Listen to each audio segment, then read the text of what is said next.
कफिर फौज पे हमला करीत किमकी ढेर तश्कीलेंदी कमांडर अबू हमजा मुर्शद अफगानिस्तान के आसमान पर पाकिस्तान के लड़ाकू जेट विमानों की घुसपैठ दरअसल एशिया में एक नई जंग का पुरजोर ऐलान है।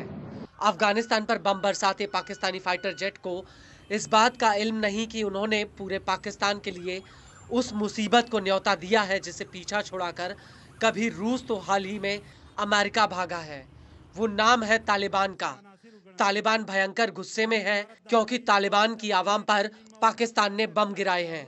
अब तालिबान ने पाकिस्तान को लेकर वो कसम खाई है जो पाकिस्तान के किसी हुक्मरान ने कभी भारत के खिलाफ भी नहीं खाई होगी। आसान शब्दों में समझें तो पाकिस्तान के बुरे दिन शुरू हो गए हैं क्योंकि तालिबान के हजारों लड़ाके सिर पे कफन बांधकर पाकिस्तान की तरफ कूच कर गए हैं। दरअसल तालिबान ने अपने 15,000 से ज्यादा लड़ाकों को पाकिस्तान के बॉर्डर पर रवाना कर दिया है, जिसे देखकर ऐसा लगता है कि बॉर्डर पर पहुंचते ही ये लड़ाके एक इशारा मिलने पर पाकिस्तान पर हमला कर देंगे।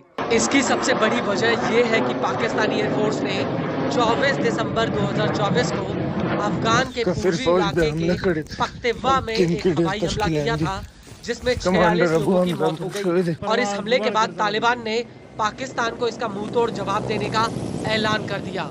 रिपोर्ट्स के मुताबिक तालिबान की करीब 15,000 लड़ाके काबुल, कंधार और हेरात से निकलकर अब खैबर पख्तूनख्वा के मीर अली बॉर्डर की तरफ कूच कर रहे हैं और ऐसा माना जा रहा है कि ये लड़ाके सीधे पाकिस्तान में घुसकर हमला करेंगे। पाकिस्तान की एयर स्ट्राइक से पहले हाल ही में तहरीक तालिबान यानी टीटीपी ने वजीरिस्तान के मकीन इलाके में पाक सेना के 30 जवानों को मौत के घाट उतार दिया था और इसके जवाब में पाकिस्तानी आर्मी ने अफगानिस्तान में एयर स्ट्राइक की थी। हालांकि इस सबके बीच बड़ा सवाल ये है कि क्या तालिबान के लड़ाके पाक फौज का सामना कर सकते हैं। तो आपको बता दें कि अफगान तालिबान के पास बड़ी संख्या में हथियार और दुर्गम इलाकों में छिपने की ताकत है। उनके पास AK-47, मोर्टार, रॉकेट लॉन्चर जैसे मॉडर्न हथियारों के बड़े भंडार हैं।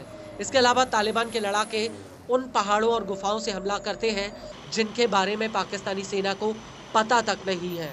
और अफगानिस्तान की सत्ता पर काबिज होने के बाद से ही तालिबान ने ये रणनीति अपनाई थी कि वो किसी भी सैन्य ताकत के आगे झुकने वाला नहीं है। और बड़ी बात यह है कि तालिबान के पास अमेरिका द्वारा छोड़े गए तमाम अत्याधुनिक हथियार भी हैं जिससे वो पाक आर्मी को धूल चटा सकता है। वहीं इसके उलट पाकिस्तानी आर्मी के पास तालिबान जैसी ताकत और रुपए पैसे भी नहीं है जिससे वो उसके खिलाफ लड़ पाए। लेकिन फिलहाल दोनों के बीच जिस तरह के हालात बन रहे हैं उसे देखकर लगता है कि ये टकराव एक बड़े युद्ध का रूप ले सकता है। इस सब के बीच आपको ये भी बता दें कि तालिबान का जन्म 1990 के दशक में हुआ था। उस वक्त रूसी सेना अफगानिस्तान से वापस लौटी थी और इसी दौरान पाकिस्तान के उत्तरी इलाके में तालिबान का एक छोटे से गुट के रूप में जन्म हुआ था। दरअसल यहाँ पर कुछ कट्टर सुन्नी इस्लामिक विद्वानों ने तालिबान की नींव रखी थी और फिर सऊदी अरब से तालिबान को रुपए पैसों की मदद मिलने लगी।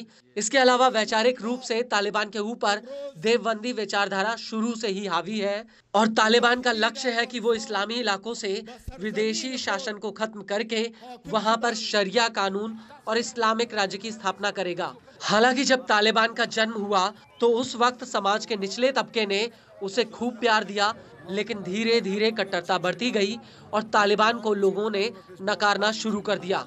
लेकिन जब तक बहुत देर हो चुकी थी क्योंकि तब तक तालिबान काफी ताकतवर हो चुका था।